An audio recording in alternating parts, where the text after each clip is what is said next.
میرے آقا خود کیسے مہکتے تھے، نبی پاک علیہ الصلوۃ والسلام کی اپنی خوشبو کا عالم کیا. سبحان اللہ. صحابہ کرام علیہ رضوان کو جب کوئی نبی پاک کو تلاش کرنا ہوتا تھا نا، راستہ ڈھونڈنا ہوتا تھا، کہ صحابہ سڑک کے کنارے، گلی کے کنارے کھڑے ہو کر سونگھا کرتے، خوشبو بتاتی آقا گزرتے گئے. ہاں، بریلی کے تاجدار نے یہ بات بتائی نا، کیا فرق پڑ جاتا تھا اس گلی پر جہاں سے سرور کائنات گزر کر جاتے تھے.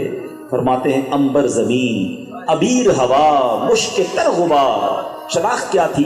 نیویگیشن کیا تھا؟ راہ گزر کی شناخت ہے. کیا وہ بات تھی جو بتاتی تھی کہ پیارے آقا یہاں سے گزرے ہیں؟ اعلیٰ حضرت کہتے ہیں گلی جس سے آقا گزرتے تھے نا، امبر زمین، ابیر ہوا، مشک تر غبار، ادنا سے یہ شناخت تیری راہ گزر کی ہے. کیا مہکتے ہیں مہکنے والے، بو پہ چلتے ہیں بھٹکنے والے. یہ نیویگیشن تھی. ان کی مہک نے دل کے غنچے کھلا دیے ہیں، جس راہ چل دیے ہیں کوچے بسا دیے ہیں. اچھا جناب، یہ بات تو 1450 سال پہلے تھی نا. معاملہ ابھی بھی ختم نہیں ہوا. ہاں، آج بھی مدینے بھیج دو کسی عاشق کے رسول. میں کہتا ہوں کسی عاشق کی آنکھوں میں پٹی باندھا، اسے نہ بتاؤ کہاں لے جا رہے ہیں. اگر دل ایمان والا اور عشق رسول والا ہے نا، اس کی ہوا، اس کی سانس بتائے گی کہ یہ گلیاں کچھ اور ہیں، یہ فضائیں کچھ اور ہیں، یہ ہوائیں کچھ اور ہیں. شاعر کہتے ہیں نا، عرصہ ہوا طیبہ کی گلیوں سے وہ گزرے ہیں، اس وقت بھی گلیوں میں خوشبو ہے پسینے کی. آج بھی گلیاں بتاتی ہیں. ہاں، اس زمانے میں تو صحابہ نے کیا سونگا ہوگا، سبحان اللہ. مگر اتنا ٹائم ایسی لانگ لاسٹنگ ہے.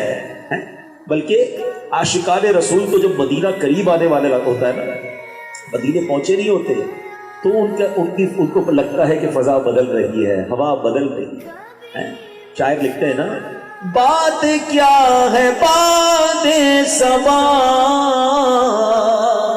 اتنی کیوں معطر ہے، سبز سبز گنبد کو چوم کر چلی ہو. ہوا ٹچ ہو جائے گنبد خضرا سے، اس کی فضا، اس کی فریگرنس، اس کی بشاشت الگ ہو جاتی ہے. اور عشق والا بندہ تو، اور اعلیٰ حضرت جیسا ہو، سبحان اللہ، وہ تو اپنے وطن میں بھی جب پھولوں کی خوشبو سنتے تھے. دیکھیں عشق کی معراج کیا. اللہ سیدی اعلیٰ حضرت کے صدقے میں سچا عاشق رسول کہ جس سے محبت کرتا ہے نا، پھر اس کو ہر خوبصورتی میں محبوب یاد آتا ہے.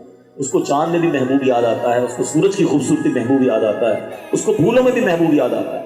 سیدی اعلیٰ حضرت کہتے ہیں کہ لگتا ہے آج مدینے سے ہوا آئی ہے، کیونکہ پھول بڑا زبردست مہک رہا ہے. ہم کہتے ہیں گلاب بڑا مہک رہا ہے، بڑی اچھی خوشبو. نہیں، کیونکہ عشق کی وہ معراج تھی.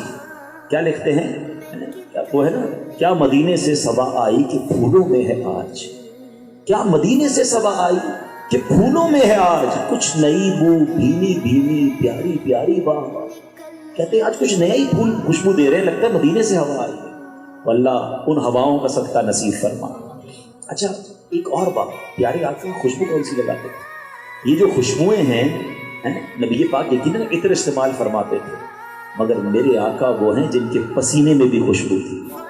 ہاں، یہ بڑی اہم بات ہے. نوجوان بیٹھے ہیں، لوگ اپنا اپنا آئیڈیل بناتے ہیں، کسی کو بہت ایڈمائر کرتے ہیں، کسی کو بہت زیادہ اس سے انسپائر ہو جاتے ہیں.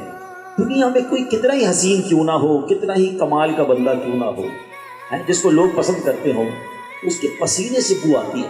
یاد رکھیے، اس کے پسینے سے بو آتی ہے. دیکھیں میرے اور آپ کے پسینے کی بو ہی تو ہے جس کی وجہ سے ہم عطر لگاتے ہیں، باڈی اسپرے کرتے ہیں، تاکہ ہمارے پسینے کی بو سے کسی کو تکلیف نہ ہو. عطر لگاتی اس لیے.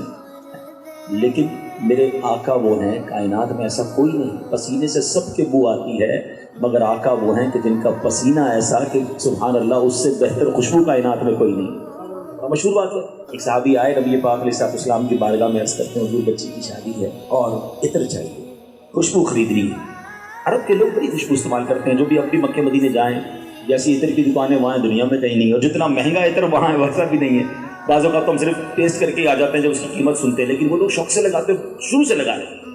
شادی تھی تو خوشبو کی ضرورت تھی. نبی پاک علیہ الصلوۃ والسلام نے سبحان اللہ فرمایا کل آنا ایک کھلے ہوئے منہ والی شیشی لے کر آنا، ساتھ کوئی لکڑی کا ٹکڑا بھی. صحابی رسول دوسرے دن حکم کے مطابق پہنچ گئے. سرور کائنات علیہ السلام کی بارگاہ میں پسینہ مبارک بھی خوب حاضری دیتا تھا. ہاں، آقا کی بارگاہ میں پسینے کی حاضری بھی خوب ہوتی تھی. نبی پاک نے اس کے سامنے ہی اپنے مبارک ہاتھوں سے پسینہ نکالنا شروع کیا اور اس صحابی کے سامنے اس شیشے کو بھرنا شروع کر دیا. اب صحابی کا عقیدہ، بلیف، عشق دیکھیں. مانگی خوشبو ہے اور تیز پسینہ رہے. خوشبو اور پسینہ اس کوائٹ پازیٹو، آپ ایک دوسرے کے یوں سمجھیے کہ اپوزٹ ہیں. خوشبو اور پسینہ اپوزٹ چیزیں ہیں. پسینہ ہے تو بدبو ہے، خوشبو نہیں ہے. اگر نبی پاک مانگا خوشبو جا رہی ہے، بے پسینہ رہے ہیں. اچھا، وہ خوشی خوشی گھر لے گئے کہ جاؤ اور اپنی بیٹی کو دے دیں، دلہن کو دے دیں. اور دلہن بھی کیسی فرما بردار. جب پتہ چلا کہ نبی پاک نے اپنا پسینہ عطا فرمایا، اس نے خوشبو کی جگہ پسینہ استعمال کرنا شروع کیا. حدیث کی کتابوں میں الفاظ ہیں کہ خوشبو لگائی نا اس نے تو وہ گھر مدینہ منورہ میں بیت المطیبین، خوشبوؤں والے گھر کے نام سے مشہور ہو گیا. پورا گھر ہی مہکنے لگ گیا. اللہ اکبر. اور میرے آقا ایسا کمال دکھائیں اور بریلی کے تاجدار کا قلم خاموش رہ جائے. ہیں کیا خوبصورت کرا بات لکھی کہ واللہ جو مل جائے میرے گل کا پسینہ، واللہ جو مل جائے میرے گل کا پسینہ، مانگے نہ کبھی عطر نہ پھر چاہے دلہن پھول. ایسے آقا ہیں کہ آپ اپنا پسینہ عطا فرمائے تو وہ گھر خوشبوؤں والا ہو جائے.